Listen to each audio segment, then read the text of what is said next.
Assalamualaikum warahmatullahi wabarakatuh. Perkenalkan, saya Sarah Herpalina Rahman, NIM D0322321. Di sini saya akan membuat video untuk memenuhi tugas UAS dari mata kuliah pembangunan berkelanjutan. Adapun tugasnya yaitu mencari permasalahan pembangunan berkelanjutan dengan memilih salah satu dari 17 TPB dan menentukan lokasinya, serta merumuskan solusi dan strategi yang mendukung penyelesaian permasalahan pembangunan berkelanjutan pada daerah tersebut. Adapun lokasi yang saya pilih di sini yaitu di Provinsi Aceh. Nah, Provinsi Aceh masih menghadapi persoalan serius dalam hal pengangguran. Berdasarkan data Badan Pusat Statistik pada Februari 2025, jumlah pengangguran di Aceh mencapai 149.000 orang, meningkat sebanyak 4.000 orang dibanding Februari tahun 2024. Tingkat pengangguran terbuka di Aceh tercatat sebesar 5,75% pada Agustus tahun 2024. Angka ini memang turun dibandingkan tahun sebelumnya, namun Aceh masih berada di atas rata-rata nasional. Permasalahan pengangguran di Aceh semakin kompleks karena didominasi lulusan SMA dan sarjana. Di Loksmawe, pengangguran lulusan SMA mencapai 3.012 orang dan lulusan universitas mencapai 278 orang. Tingkat pengangguran terbuka lulusan pendidikan tinggi juga meningkat, dengan diploma naik dari 44,87% pada Februari tahun 2022 menjadi 10,45% dan sarjana menjadi 6,26% pada Februari tahun 2024.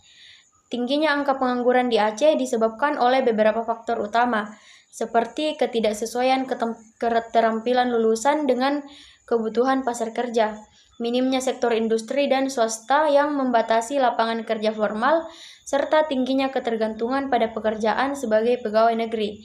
Selain itu, keterbatasan akses modal dan pelatihan kewirausahaan menghambat pertumbuhan UMKM.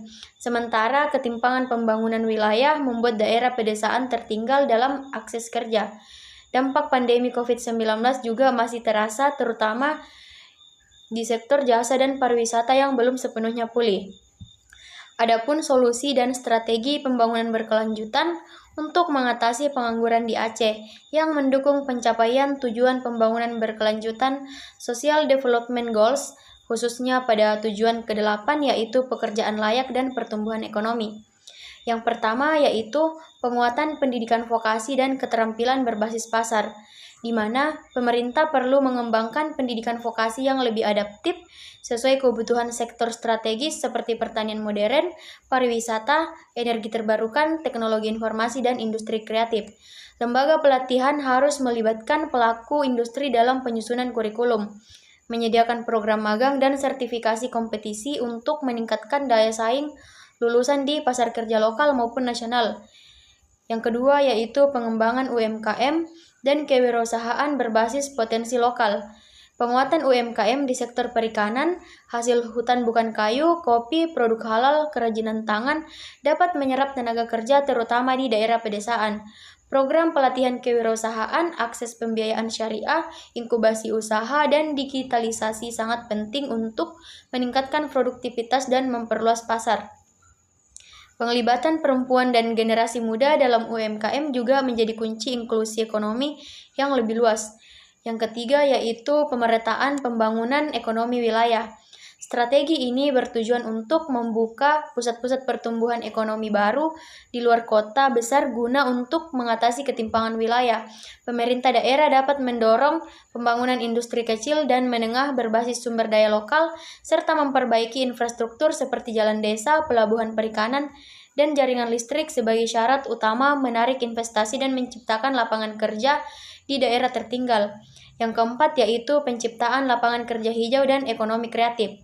Aceh memiliki potensi besar untuk mengembangkan pekerjaan ramah lingkungan di sektor energi terbarukan, pengelolaan sampah, konversi laut dan hutan, serta pariwisata berkelanjutan. Selain itu, sektor ekonomi kreatif seperti seni budaya, kuliner, film, desain, dan fashion muslim dapat dikembangkan melalui festival lokal, pelatihan digital, penyediaan ruang kerja kreatif atau CO Working Space yang didukung pemerintah daerah. Kemudian yang kelima yaitu kolaborasi multipihak dan kebijakan berbasis data. Penanganan pengangguran membutuhkan sinergi antar pemerintah, swasta, lembaga pendidikan, dan masyarakat sipil. Pemerintah Aceh perlu mengembangkan perencanaan dan kebijakan berbasis data, termasuk pemetaan tenaga kerja dan kebutuhan sektor unggulan. Kemitraan dengan dunia usaha penting untuk menyelaraskan pendidikan dan pelatihan dengan kebutuhan pasar kerja, serta membentuk forum koordinasi daerah yang melibatkan semua pemangku kepentingan untuk kebijakan yang lebih efektif dan terukur. Baik, sekian video dari saya. Wassalamualaikum warahmatullahi wabarakatuh.